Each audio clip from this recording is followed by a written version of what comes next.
kusoo dhawaada Hangol Output caaway oo ay taariikhdu tahay 12 December waxaan halkan nala fadhiya marti aad iyo aad u qiimo badan oo run ahaantii la oran karo mataqaanaa waa marla arag halkan waxa kale la fadhiya asxaabtayda saaxiibaday geesaas waxa noo fadhiya mataqaanaa Cali bal Cali iska waran waayadaan isma arkin rag badan naga sii maqan oo ku jiro Saciid Sheekh Hussein marka maalmahan horta waa kala mashquulna barnaamijkeennii waan anagoo wada fadhina nooga barateen waqtigii ayaa horta isku keenay waa laakiin waxaan isku dayaynaa marka ka dambayso inaan sii badino maanta waxa nala joogo nin aad dhalinyaro marti sharaf leh oo qiimo badan oo inoogu yimid actually gobol Testros inoogu yimid exactly Ahmed Hamid Guleed kusoo dhawow studio-na Hangol Output عندها ولا أدود مع سنتين. استوكل برماتيت. استوكل ما تساكن من واحدة هرا. مرك ما ترى سوق كوجد مقالة كوجرت. ها. هذا كل الناس. ها صح صح. وحجز كيك فدي شرمارك. oo isagu raxadiisu ma taqaanaa bishalay shaqadii ugu dambeysay fasax galaya farxad weyn ay ka muuqato safar qorsheysan bashar markuu aad nooga waran qorshahaaga ma sha Allah ku faraxsanahay inaan igala soo qayb galo podcast aniga si waa maanta igu horeysa uma inaan la soo fariisto wala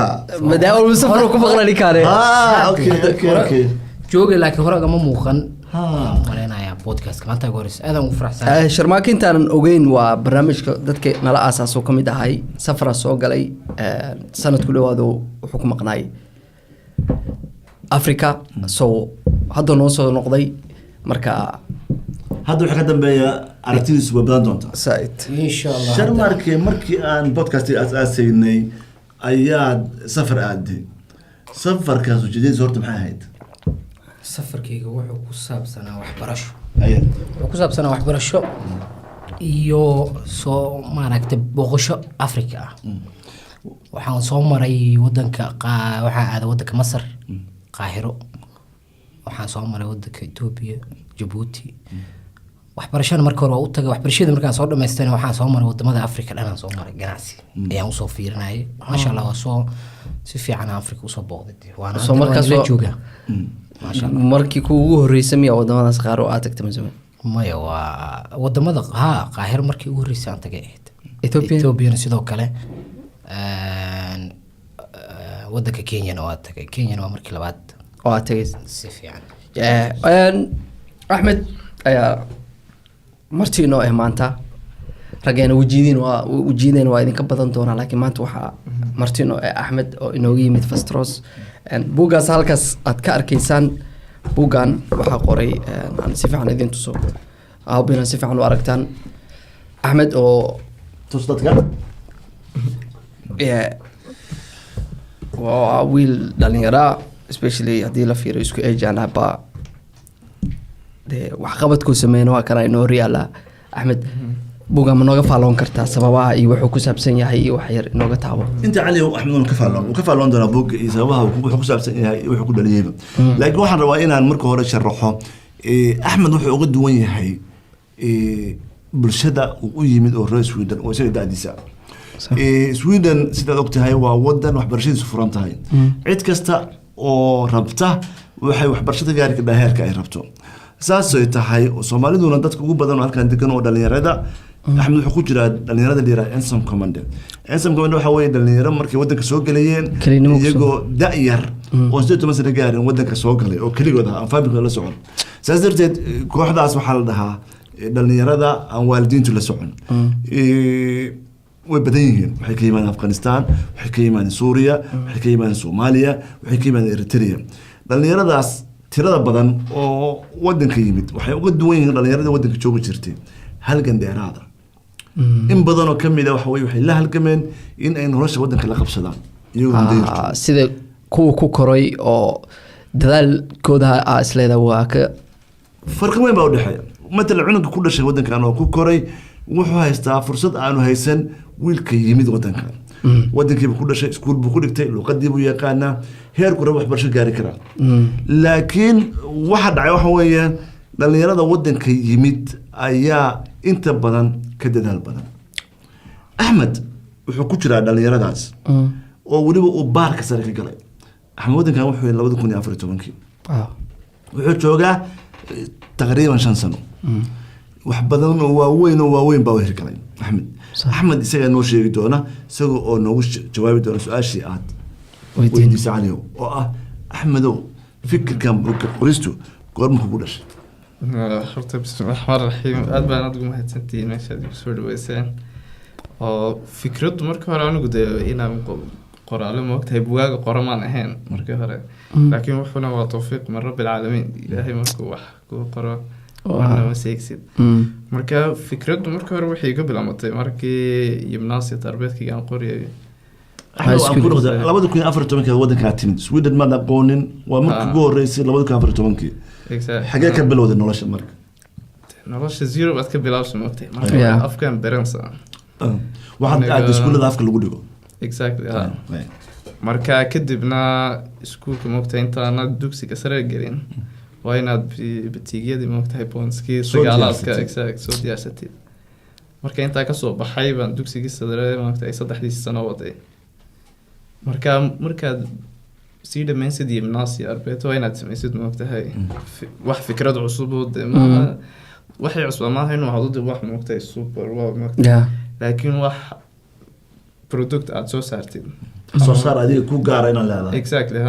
waxaad 3 sano ka baratay marka anigu fikradeydu waxay ku saabsaneed moogtahay chemistry-ga iyo physics-ka iyo xisaabta iyo waxaas aan xiiseeyo marka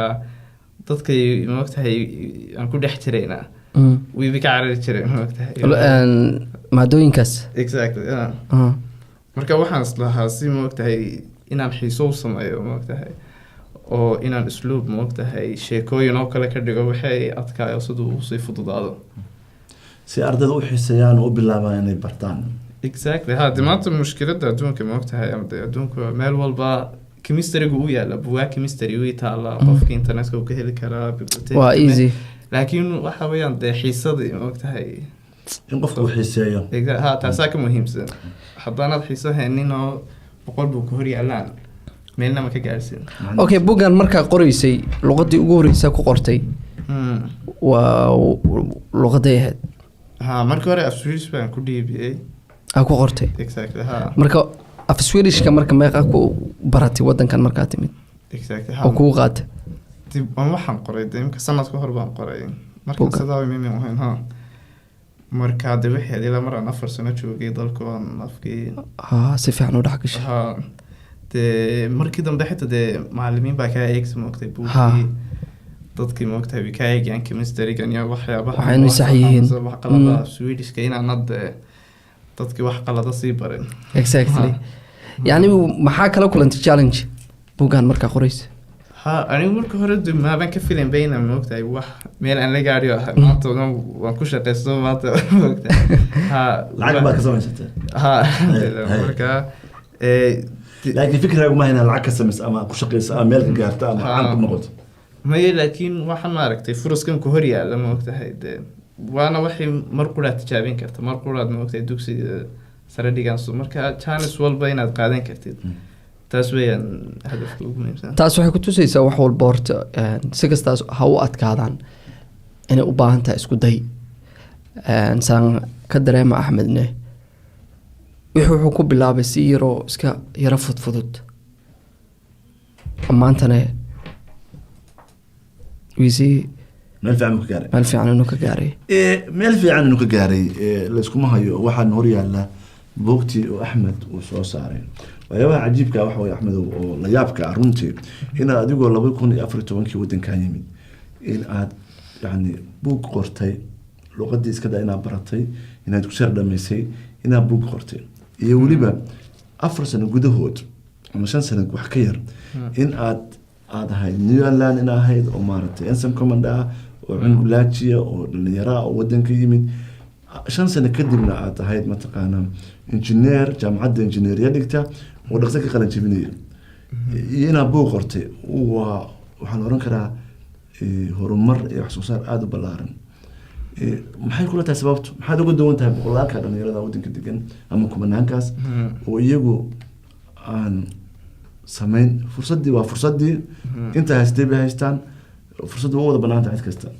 maxay kula tahay axmedow inaad kaga duwan tahay horta alxamdulilah ala kulli xaal wuxuu waa tawfiiq min allah ta kalena dee meesha markaad timaadid maogtahay dal cusub dee qurba joog baad noqonayso saas anigu dee markii horeba qurbaan kusoo dhashay oo dalkii maan joogin marka taasna way ii fududeysay dariiqo maogtahay wadada inaan sii wado taasi waa mid ta kalena maogtahay markaad dee meel kale dal kale aad joogtid maogtahay jaanisyada badan ee ku hor yaalla halkan aanad halkaa ka helin oo ay ku hor yimaadaan markaa waa qalad inaad ka boodid maogtahay waa inaad qaadatid dhinacana waxaa fadhiya sharmaarki sharmaarka wuxuu ka mid yahay waa howlwadeen hay-adaha dowladda oo waddankan muhiimka ah ka shaqeeya laakiin wuxuu ka mid yahay dhalinyarada waddankan isagu ama ku koray ama ku dhashay ku dhalatay soo kortay kuma dhalan oo ku koray noloshaan intii badan laakiin daayar 7 sano ma jiray baa timid sax sharmaarku maxay kula tahay dhalinyarada halkan ku dhashay ama ku koray kama faa'iideystaan fursadaha waddanka yaalla inta badan sababtu maxay kula tahay sababta waxay ila tahay aniga haddaan fiiriyo in markay waddanka imaadaan dhalinyarada fikirka iyo waxa ka horeeya jaalinsigana iyo inay maaragtay isleeyihiin Yurubta qofka dee Soomaaliga dhibaato ayuu ka soo tagay dhibaatada uu ka soo tagay waxaa la rabaa waddanka in uu dhexgalida dadka waddanka u dhasho Swedishka integrationka taas baa aniga u maleynayaa inay tahay jaanishka ugu weyn horta oo ah in Soomaalidii iyo dhalinyarada markay halka imaatay inay dhalinyaro kale Soomaalida bulshada iska dhexgalayaan ayagoo la rabo inay dhexgalaan bulshada Swedishka ah oo ay ka bartaan maaragtay dhaqankii iyo luqadii iyo wadankii inay saas sameeyaan markaas dee u fududaanaysa qofka markaas integration ani ahaan waxa isleeyahay taas horto ninka markuu kaliis ani xataa dhalinyaro ku imid waxa lagu kala duwan yahay qofka markuu waalidkiis la yimaado ama waalidkiis ee la degan yahay iyo qofka markuu kaligiis yimaado qofka kaligiis markuu imaanayo xaalada kala duwan soo maray duruufo adag soo maray mas'uuliyad weyn oo dusha iska saaray reerihii dhan kasto xaalada ma sahlano soo marka waxa ugu fudud oo sameeynayo waxa waa qofka markaas waa inuu dadaal badan muujiyaa sida kan waalidkiisa la joogo oo iska yara tartiibsana uu leeyahay gurigaaga waxa cuntid waxa xabti kama waynays waalidkaaga ku joogo yaa waxa u baahatid ma waynaysid yaa laakiin kan waxa ku jirto waa inaad dadaalkan oo ninkan uu samaynayo ka sii sarraysid si aad bariiska cuni lahayd meesha seexa lahayd dadkaaga waxay heli lahaayeen noloshaada meesha gaarsiisa lahayd ani ay see opportunity-ga inay mostly ka faa'iideystaano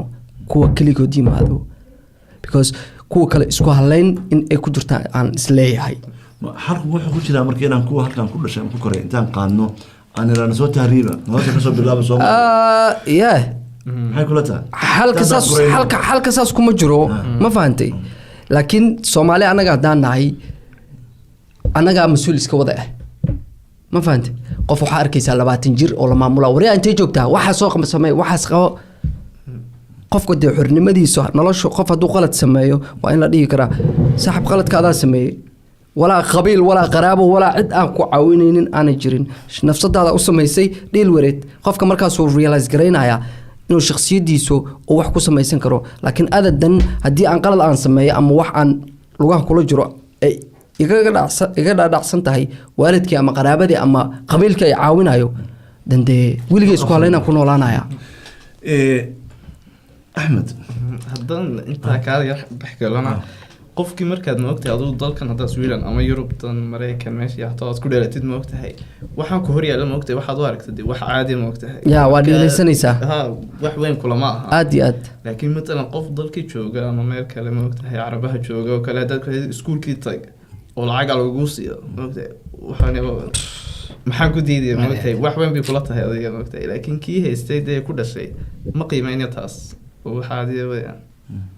marka taasna sababaha muhiimka ma qiimeeyna waa kugu raacsanahay because waxay u qaadanayeen for granted wax yar oo wax isleeyeen caadi way yeesanaan baahidi ma dareema xanuunkina ma dareemahay maya dee labadiiba waa haynaa hadda waxaan haynaa dee anigoo hadda familkeyga la imaaday dhibaato iyo dee tahriibna soo marin wadankan ku koray iyo qof iyo qof ansam command sida adiga camalna u imaaday waa laba wado iyo laba siyaabaan ku kala imaana wadanka marka waxaan isleeyahay dee aniga camal qofka markuu haysto background uu og yahay rafaadkii iyo dhibaatada uu soo maray fursadda inta yaalatin waxaa dhici karta inuu ka faa'iidaysto dadaa ka dambeeya uu isdhaho dee xaaladii halkaasna og yahay tii intana og yahay markaasuu ka qaadana laakiin cunuga ku koray uu isleeyahay dee wadankii hooyada ay kuu joogto gurigaagina waa isku halaynti ku jirto taasna waxaan u malaynaa horta inay nooga fiican yihiin dhalinyarada maaragtay keligoo imaaday aad iyo aad waxaan kusoo dhawaanay gabagabadii barnaamijkeena waxaan rabnaa axmed inaad mataqaanaa buuggan ujeedada aad ka lahayd waxaad tiri buug badanoo shiima waa la qoray shiima waa chemistry ha waa maasanta cali laakiin buuggan wuxuu ka duwan yahay waxa marka qofku aqrinaya mataqaana wuxuu ka hadlayaa saaxiibo iyo aan israacna iyo aan midowna iyo waa wax kale maarata wixii lagu bartay buugta mataqaana chemistryga maaha bal dadka wax yar u sharax buuggan siduu u qoran yahay aad iyo aad marka buuggan maaragtay kan iyo mid kale waan qoray ka kalena waa physics buu ahaa marka maadooyinka adag ee dadku ma ogtahay ayaan islahay inaan isku sii fudayo ma ogtahay marka example ka soo qaad ma ogtahay H2 plus O2 maaragtay waxay noqonaysaa H2O biyaha ma ogtahay marka H2 gina waxaan ka dhigay ma ogtahay character ma ogtahay O2 gina character marka labo qof oo saaxiibay oo kale yani waxaad u adeegsatay meesha numberka ka ahayd iyo qoraalka waxa u adeegsatay sawir ahaan exact oo halkaas ku sawiran aad iyo aad waxyaaba caruurta yani ay telefishinada ka daawadaan kartoonada markii yiraahdaan marka waxaan leeyahay labadoodu aan midoobno waqtiga markaan midoobno baan xoog badanayno biyaha baqtiini karno marka waxay noqonayaan H2 oo biyaha marka وانا شيكم اكثر شيء يلا وانا فاكت اكثر وانا علمي واو مادتي عنقي وسشيكا هانا يعني waxay soo dhaweynaysaa inuu fahmo chemistry waxaan aaminsanahay in wax weyn aad qabatay kaliya waxaan baneerana wax la cajiba ama aragtay in 5 sano gudahooda aad ma taqaanaa horumarkaas ku sameysay wadanka timid maantana ay engineer sanad kadib dhigayso taas macnaheedu waxa weeye 6 sano kadib ma taqaanaa waxa tahay engineer diyaar ah oo ma taqaanaa ka shaqo doona wadankan ama wadamada kale adduunka ma taqaanaa mubaarak horta intaanan ka bixin waxaan rabaa Axmed inaan weydiiyo buugga bandhig ma ku sameysay yani dadka bulshadan aan ku noolnahay aan la noolnahay ma arkeen ma tustay oo yani markii hore markaan saa u qoray ma ogtahay meel la qolada laan steeranka gobolkan degan ama gobolka exactly ha ayay la soo xiriiray oo wixii arkeen waxaan buugaagti weynaaba kan yar baan uga faa'iido badan aanu ciyaarka waayo haddaad ma aragtay maanta qof dhakhtar ama engineer noqonayo markuu 20 jir gaadho ma la diyaarinayo markuu yar la diyaarinaya oo markaa wixina xiisihi dad sii gelisid aad iyo aad Allah ma ogtahay wixii ma ogtahay wixii chemistry gore ma ku jiro laakiin markaad xiiso yar siisid ma ogtahay qofka asaga sii raadsanaya hadhowto wixii oo halkaas uu ku gaadhiya marka waxay shaqan ma ogtahay la shaqeeyay ka sanad dhow oo project baan wadnay oo marka wuxuu buu ahaa best project ma ogtahay investment for ungdoms wuxuu ahaa mashaariicda la fuliyay midkii ugu sareeyay midka dhalinyarada yani exact ha waayo 2019 horumar weyn waan mareynaya marka bahalkii oo sanadkan oo moogtay sanadkii hore marka anigana wixii ahayd moogtay tajrubo cusub oo buugaagtan inta iga iibsadaa moogtay aan iskuuliyada siini jiray uga hadli jiray marka dee labadiba faa'iideen moogtahay anigana waa faa'iidiyo waan ku shaqaysanay moogtahay aad iyo aad ayagana cilmigiiya ugu faa'iidanaysaa dhalinyaro badan oo Soomaaliyeed iyo ajnabi sababta buugu wuxuu ku qoran yahay Carabi wuxuu ku qoran yahay English wuxuu ku qoran yahay Soomaali wuxuu ku qoran yahay Swedish marka dhalinyaro badan oo Soomaaliyeed iyo kuwa ajnabi Swedish waxaan rajaynayaa buuga inay ka faa'iideysan doonaan maadada chemistry-ga noqoto maadada iyo physics-ka maadada physics ay noqdaan maadooyin la xiiseeyo oo dhalinyaro badan axmed markay buugkiisa akhristaan ay bilaabaan inay akhristaan maadada hal su-aal axmed wax buugan buugga kugu horreeyay soo ma buugag kale oo si noocaan ah soo wada ma jiro haa imika mid kale aan qoray physica ma ogtahay iyo marka su-aalyada xitaa ma ogtahay markaan iskuulyada tago xadaan buugaagu fiican yahay ciyaalku ma ogtahay buug weyn ma akhriyaan laakiin kun buugoo yar bay akhriyaan bay dhahdaan sax marka